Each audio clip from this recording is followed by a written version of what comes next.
segala yang ku perlu. Kasih-Mu sempurna, nyata dalam hidupku.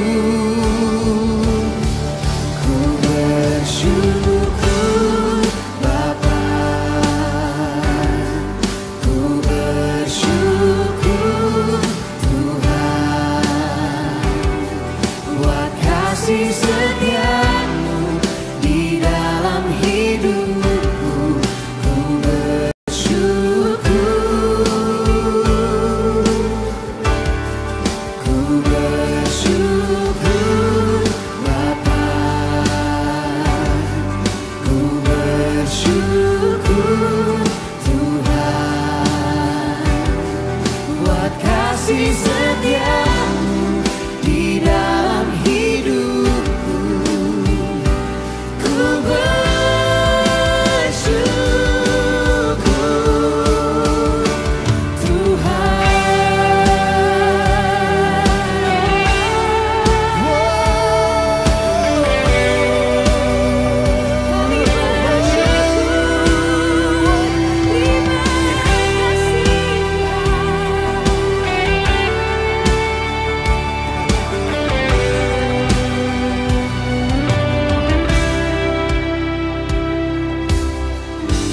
banyak yang Kau perbuat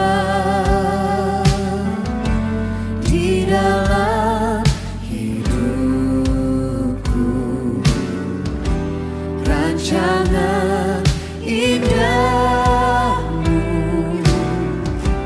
terjadi di hidupku. Bapa yang mengerti segala yang ku perlu. Kasih-Mu sempurna, nyata dalam hidupku. Ku bersyukur Bapa, ku bersyukur Tuhan, buat kasih setia-Mu di dalam hidupku. Ku bersyukur, ku bersyukur Bapa, ku bersyukur Tuhan, ku bersyukur Tuhan, buat kasih setia-Mu di dalam hidupku. Ku bersyukur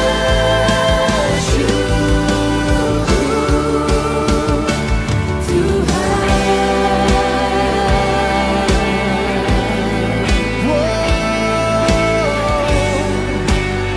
Sekalipun kami di dalam lembah yang gelap, kami tahu kami tidak takut bahaya, karena Engkau Tuhan beserta dengan kami. Dan dari hati kami katakan kepadamu Tuhan, Tak ada lembah kelam yang tak ku lewati tanpa hadir-Mu. Hatiku takkan gentar, sebab ku tahu tangan-Mu yang menopangku. Tak ada lembah kelam yang tak ku lewati tanpa hadir-Mu.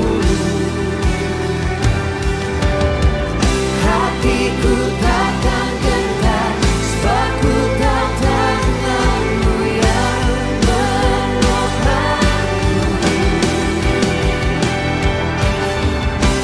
Kaulah Yesus, Kaulah Tuhan, hanya Kau ku percaya. Kaulah Yesus, Kaulah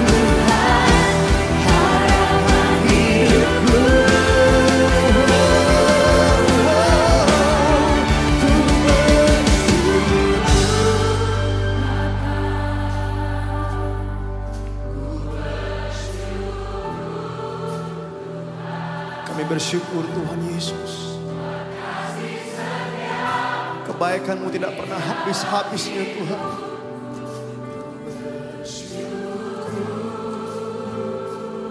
Kami katakan Ku bersyukur Bapa, ku bersyukur Tuhan. ku bersyukur Tuhan. Amin.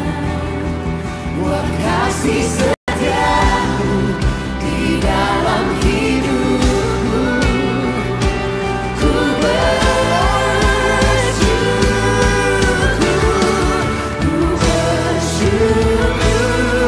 Bapa, ku bersyukur Tuhan. Buat kasih setiamu di dalam hidupku. Ku bersyukur. Kami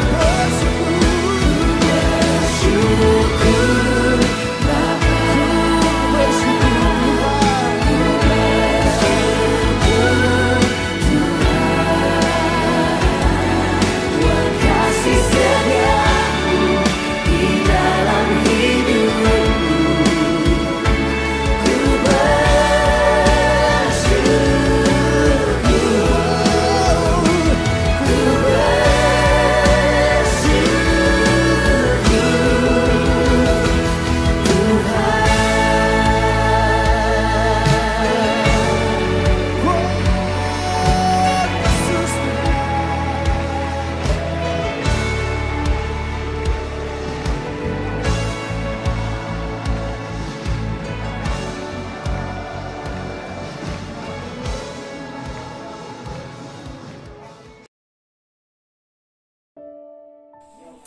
Oke, shalom dan selamat pagi semua.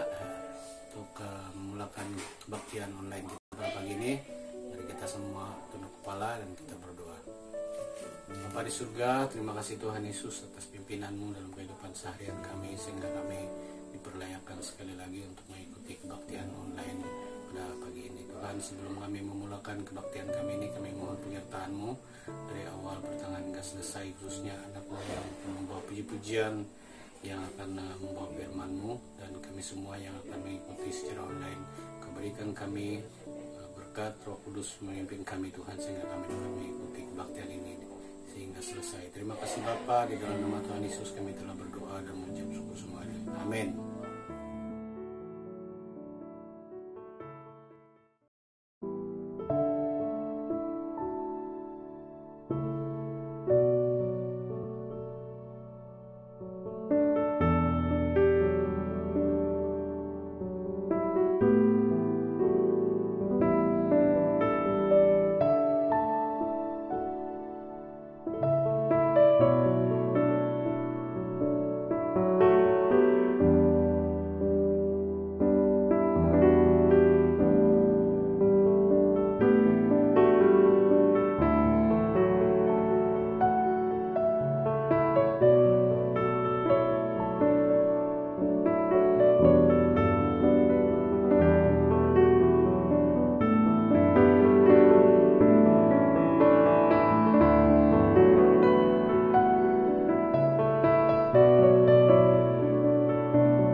Salam dan selamat pagi. Kita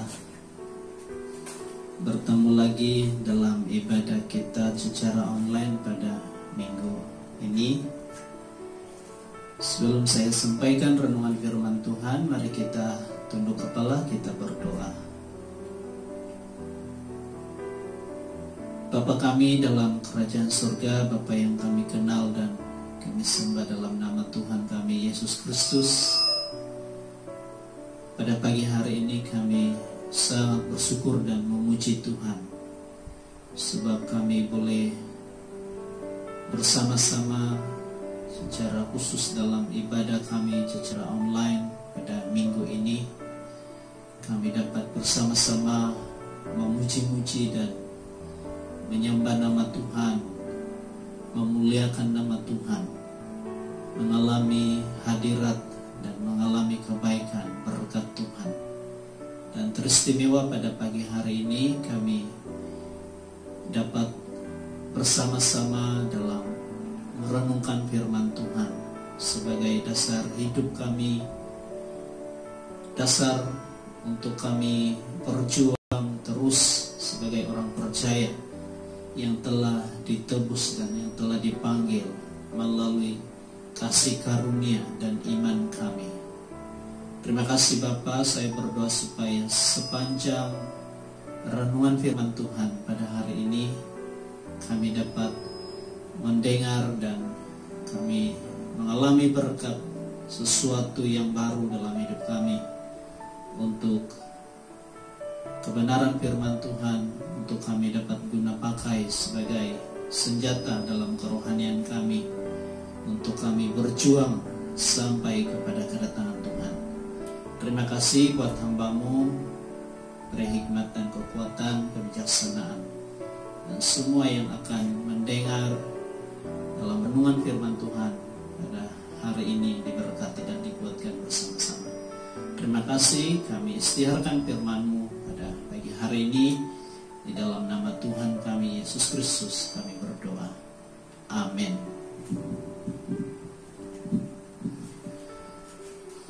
Puji Tuhan sebab pada pagi hari ini, dalam minggu ini kita sekali lagi dapat bersama-sama berkumpul, bahkan beribadah secara online. Sungguh pun mungkin tidak semua jemaat Tuhan di sidang ini dapat mengikuti ibadah ini, tapi kita tetap bersyukur karena kita boleh mengadakan ibadah kita secara online di sidang ini. Mari kita terus lihat firman Tuhan sebagai renungan kita bersama-sama pada pagi hari ini. Firman Tuhan yang saya ingin kongsikan kepada kita pada pagi hari ini saya ambil di dalam surat Paulus kepada jemaat di Filipi, pasal yang pertama ayat 27 sampai ayat 30. Di dalam surat Filipi pasal yang pertama ayat 27 sampai 30, firman Tuhan berkata demikian, hanya hendaklah hidupmu berpadanan dengan Injil Kristus, supaya apabila aku datang aku melihat, dan apabila aku tidak datang aku mendengar, bahwa kamu teguh berdiri dalam satu roh, dan sehati sejiwa berjuang untuk iman yang timbul dari berita Injil, dengan tiada digentarkan sedikit pun oleh lawanmu. Bagi mereka semuanya itu adalah tanda kebinasaan, tetapi bagi kamu tanda keselamatan. Dan itu datangnya dari Allah, sebab kepada kamu dikaruniakan bukan saja untuk percaya kepada Kristus, melainkan juga untuk menderita untuk Dia, dalam pergumulan yang sama seperti yang dahulu kamu lihat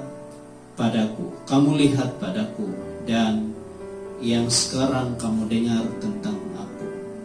Saudara yang dikasihi oleh Tuhan, jemaat Tuhan sekalian, Pada pagi hari ini saya akan berkongsi satu tema atau satu judul firman Tuhan sebagai renungan kita bersama-sama dalam ibadah kita secara online pada pagi hari ini, yaitu tetap berjuang. Nah, berdasarkan ayat ini atau teks ini, saya mengungsikan kita tema ini, tetap berjuang. Kenapa demikian? Sebab sungguh pun kita dalam satu situasi atau keadaan yang membuat kita tidak boleh bersama-sama berkumpul di gedung gereja. Dan mungkin hal ini akan menyebabkan kelemahan, kita akan meninggalkan Tuhan, kita akan jauh daripada Dia. Tetapi pada pagi hari ini saya merindu menyampaikan tema ini, yaitu tetap berjuang. Saudara yang dikasihi oleh Tuhan, kalau kita sepintas selalu melihat latar belakang teks ini, kalau kita baca di dalam ayat 25 dan ayat 26, di situ Paulus pernah menjelaskan dan mengatakan kepada jemaat di Filipi bahwa dalam statusnya sebagai orang ataupun sebagai orang yang sedang ditahan, dan tidak lama lagi dia akan dimasukkan ke dalam penjara. Nah, bahkan dia sedang di dalam penjara pada waktu Paulus menulis surat ini kepada jemaat di Filipi. Nah, pada waktu itu apa yang menjadi harapan Paulus sebagai penginjil, sebagai hamba Tuhan, dia dapat datang kembali di Filipi melawat jemaat yang hasil daripada penginjilannya. Dan itu dijelaskan secara penuh keyakinan kepada jemaat di Filipi. Tetapi sungguh pun demikian, Paulus tidak mau jemaat yang ada di Filipi itu terus-menerus bergantung sepenuhnya kepada Paulus, kepada dia sendiri. Dia mau supaya sementara ketiadaan Paulus di Filipi, karena dia berada di dalam tahanan, sementara ketiadaannya bersama dengan jemaat di Filipi, maka dia sangat mendorong dan dia memberi teguran, memberi nasihat supaya mereka tetap berjuang sekalipun dia tidak dapat bersama-sama dengan jemaat yang ada di Filipi. Bapak Ibu yang dikasihi oleh Tuhan, pada pagi hari ini ada dua perkara yang sangat penting yang saya ingin sampaikan dan kongsikan kepada kita. Bagaimana kita dapat berjuang sebagai orang Kristen, sebagai orang percaya. Bagaimana kita dapat berjuang dalam perjuangan yang baik, sehingga kita pada akhirnya kita akan mencapai ke garis akhir dalam kehidupan kita. Nah, sebelum itu kita harus tahu apa yang harus kita perjuangkan. Kita tidak boleh terus berjuang saja, terus berlari saja, terus berjuang saja, sementara kita tidak tahu apa yang harus kita perjuangkan. Sebab itu kita perlu terlebih dahulu memahami dan mengetahui apa perjuangan yang harus kita perjuangkan menurut Paulus dalam bahagian ini. Nah, kalau kita perhatikan, saudara yang dikasihi oleh Tuhan, ada dua macam perjuangan maksud Paulus dalam teks ini. Dan inilah yang kita akan perjuangkan sebagai orang-orang percaya. Yang pertama, hidup sebagai warga kerajaan surga. Kita berjuang untuk terus hidup sebagai warga kerajaan surga dan bukan warga kerajaan dunia. Sebab kerajaan dunia itu akan ataupun tidak bersifat kekal, dia hanya sementara saja. Jadi menurut Paulus di sini, perjuangan yang harus kita perjuangkan, hal yang harus kita perjuangkan dalam kehidupan kita adalah hidup sebagai warga kerajaan surga. Yang kedua, kita berjuang mempertahankan iman kita. Sebab dikatakan dalam pembacaan ini, iman itu timbul daripada berita Injil atau daripada pendengaran kita akan firman Tuhan, berita Injil. Jadi ini yang kita perjuangkan. Ada dua. Yang pertama, kita perjuangkan hidup kita sebagai warga kerajaan surga. Dan yang kedua, kita perjuangkan iman kita. Sebab iman itu timbul atau datang daripada pendengaran Injil. Nah, ada dua perkara yang saya ingin kongsikan kepada kita, saudara yang dikasihi oleh Tuhan pada pagi hari ini. Bagaimana kita dapat berjuang sepenuhnya, dan bagaimana kita dapat berjuang secara tuntas ataupun secara baik sehingga kita boleh mencapai apa yang kita perjuangkan dalam kehidupan kita. Yang pertama, dalam ayat yang ke-27 dikatakan, hanya hendaklah hidupmu berpadanan dengan Injil Kristus. Hal yang pertama sebagai senjata kita untuk kita boleh berjuang sebagai orang percaya, yang pertama adalah hidup yang berpadanan dengan Injil, atau dengan terjemahan yang lain, hidup yang bersesuaian dengan Injil Kristus. Nah, pertanyaan yang singkat adalah, kenapa hidup kita perlu ataupun harus berpadanan dan sesuai dengan Injil Kristus? Ada apa dengan kehidupan kita? Ada apa dengan Injil Kristus? Sehingga kita dituntut untuk berjuang menjalani kehidupan kita supaya sekurang-kurangnya kehidupan kita ini sesuai atau sepadan dengan kebenaran Injil Kristus. Nah, sebelum itu, kalau kita perhatikan kenapa harus ataupun kenapa hidup kita harus atau perlu berpadanan dengan Injil. Yang pertama, karena hidup itu untuk dilihat. Ya, hidup ini untuk dilihat.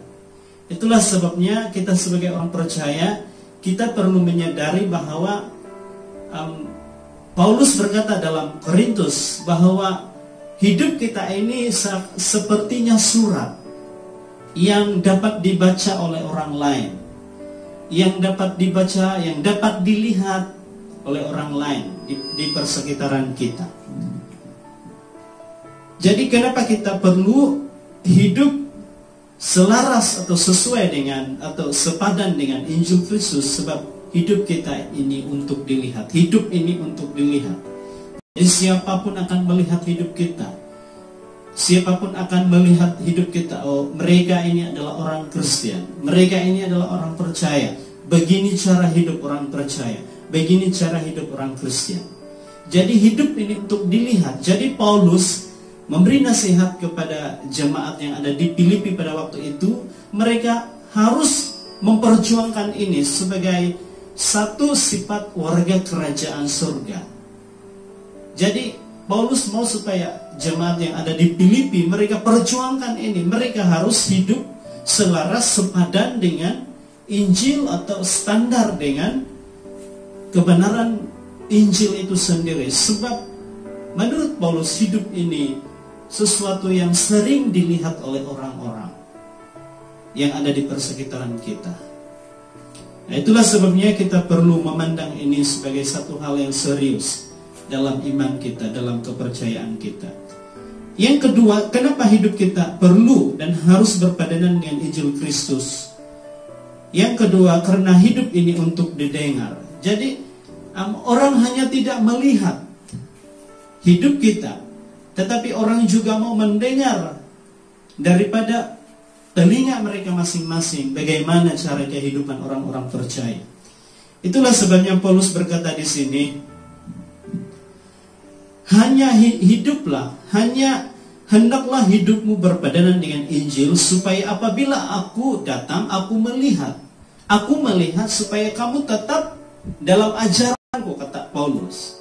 Dan sekalipun saya tidak datang, telinga saya akan mendengar bahwa kamu tetap berdiri teguh di dalam satu iman dan satu roh, baptisan dan satu Tuhan. Nah, ini yang sangat penting di sini. Nah, kalau kita perhatikan ada 3 hal yang Paulus ingin dengar sekalipun dia tidak datang kepada mereka. Perkara ini juga, atau 3 perkara ini merupakan bukti mereka sedang hidup dengan berpadanan dengan Injil. Yang pertama, orang-orang yang mengakui Injil harus berusaha hidup berpadanan dengan Injil. Yang kedua, kesatuan dan sehati sejiwa orang-orang Kristen itu sebenarnya bukti mereka sedang hidup dalam atau hidup berpadanan dengan Injil Kristus. Dalam satu roh dan pikiran, itulah yang berpadanan dengan Injil. Sebab kenapa? Sebab ada satu Tuhan.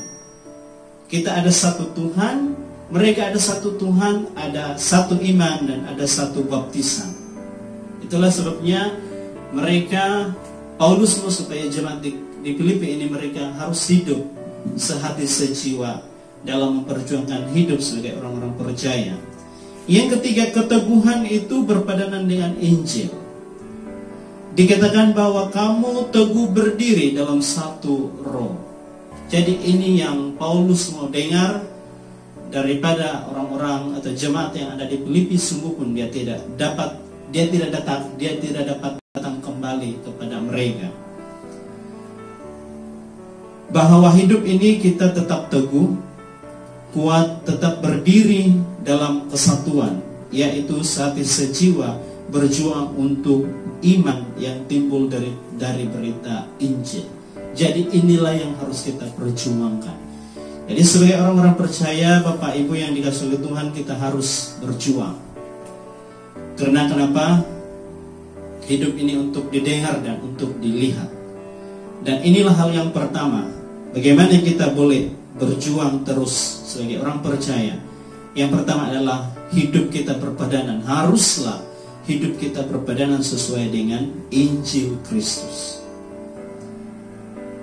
Yang ketiga, kenapa hidup kita harus dan perlu berpadanan dengan Injil? Karena iman itu timbul dari pendengaran berita Injil.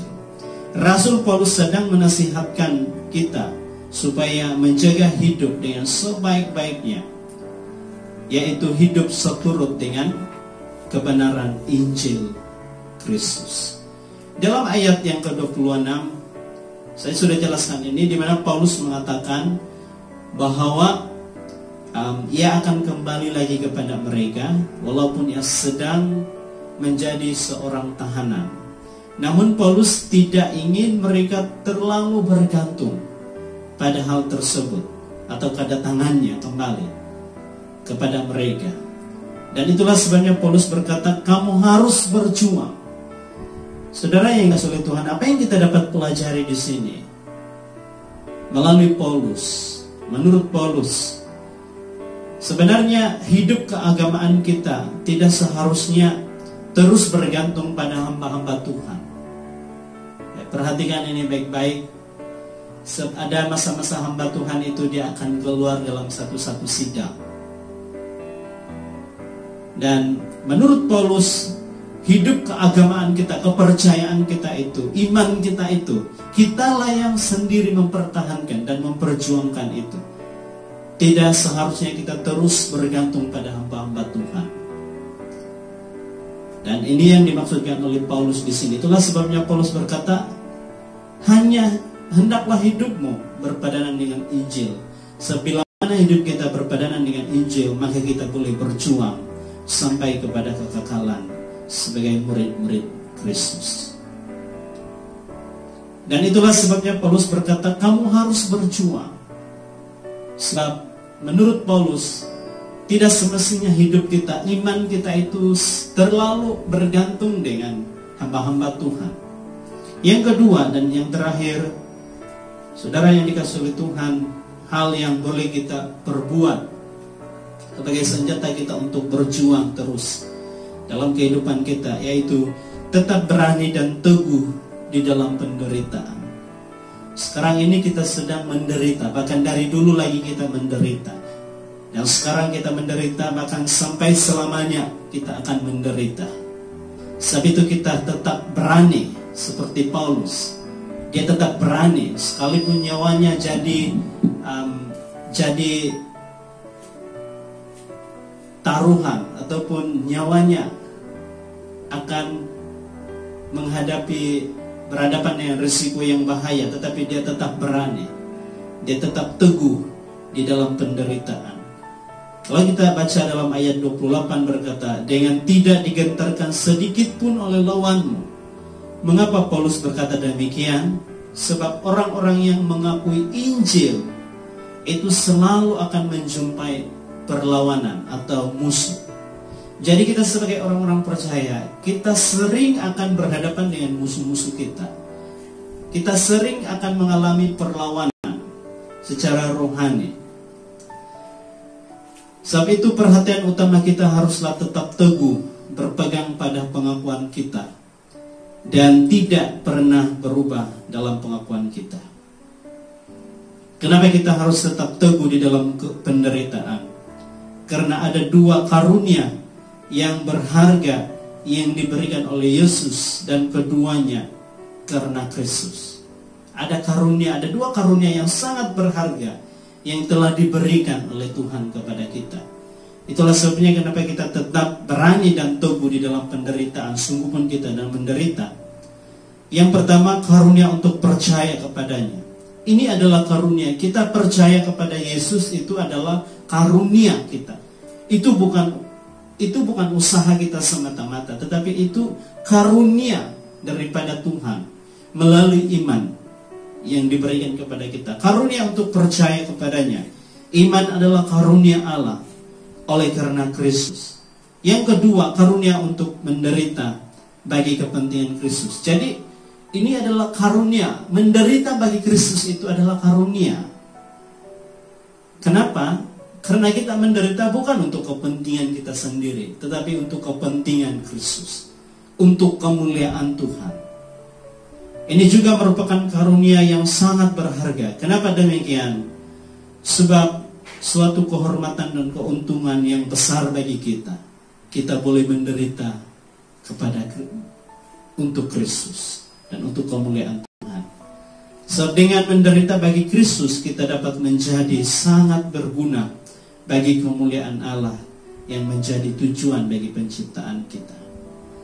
Jadi ada dua perkara yang saya telah kongsikan kepada kita pada pagi hari ini. Bagaimana kita boleh berjuang. Secara singkat, mari kita meneruskan dan memperjuangkan hidup kita berpadanan dengan Injil kebenaran Kristus itu sendiri. Dan yang kedua, mari kita tetap berani di tengah, tetap berani dan teguh di dalam penderitaan. Mari kita tunduk kepala, kita berdoa. Kami bersyukur kepadamu Tuhan pada pagi hari ini. Kami telah selesai mendengarkan firman-Mu. Bahkan hamba-Mu sudah selesai untuk mengungsikan firman-Mu. Kiranya dari firman ini kami dapat belajar sesuatu yang dapat menguatkan kami. Bentuklah hidup kami seturut dengan kebenaran firman Tuhan, agar kami tetap berjuang dan boleh berjuang semata-mata mempertingkatkan, mempertahankan iman kami. Karena iman itu timbul daripada pendengaran firman Tuhan. Terima kasih, kami perlu hidup selaras atau sepadan sesuai dengan kebenaran Tuhan. Sebab hidup ini untuk dilihat dan untuk didengar. Kami mau supaya saat orang mendengar kami sebagai orang-orang percaya, mendengar nama kami, mereka akan diberkati. Dan pada waktu mereka melihat kami, kehidupan kami sebagai orang-orang percaya, mereka akan diberkati. Sebab itu kami terus, bahkan kami harus hidup selaras di dalam kebenaran firman Tuhan. Saya berdoa supaya tiap-tiap kami, mereka yang sudah duduk mendengarkan kebenaran ini, akan dikuatkan dan akan diberkati. Terima kasih Tuhan, teguhkan iman kami. Seterusnya kami dapat berjuang dan kami dapat mempertahankan iman yang ada pada kami. Terima kasih Bapa, sehingga kami boleh menjadi anak-anak atau warga kerajaan surga yang berkenaan dan yang memuliakan nama Tuhan. Terima kasih, kami terima kebenaran firman Tuhan pada hari ini. Di dalam nama Tuhan Yesus kami berdoa. Amin. Terima kasih untuk perhatian kita semua. Sampai di sini renungan firman Tuhan, dan Tuhan berkati kita semua.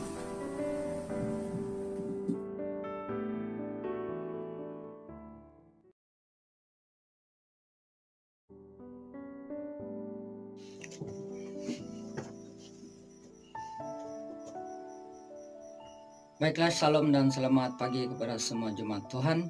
Mari kita berdoa dan saya akan memimpin doa dan menutup ibadah kita secara online pada pagi hari ini.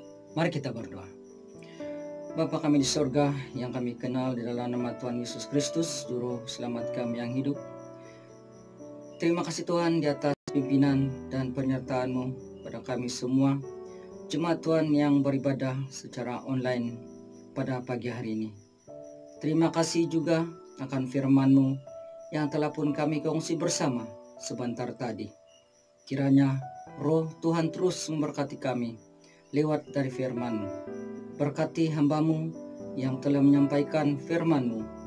Di mana saja dia menyampaikan firman-Mu, disitulah Roh-Mu berada, memberkati dia. Terima kasih Tuhan, di dalam nama Tuhan Yesus Kristus, Juru Selamat kami yang hidup.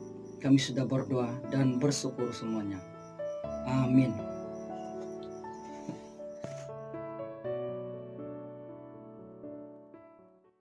Kasih-Mu Bapa di dalam kehidupanku. Kasih-Mu besar, kasih-Mu sempurna, memberikanku hidup baru, selalu nyata di dalamku. Kasih-Mu besar, kasih-Mu sempurna, hidup yang kekal Kau berikan. Yesus, Engkaulah kasih yang sempurna.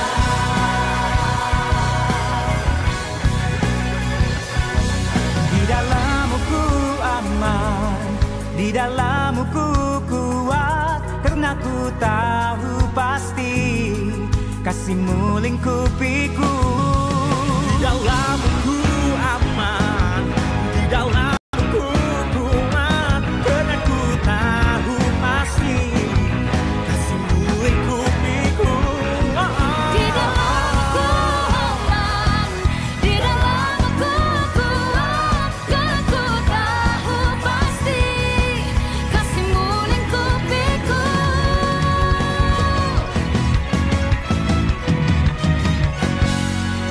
Kasih-Mu besar, kasih-Mu sempurna, memberikanku hidup baru, selalu nyata di dalamku.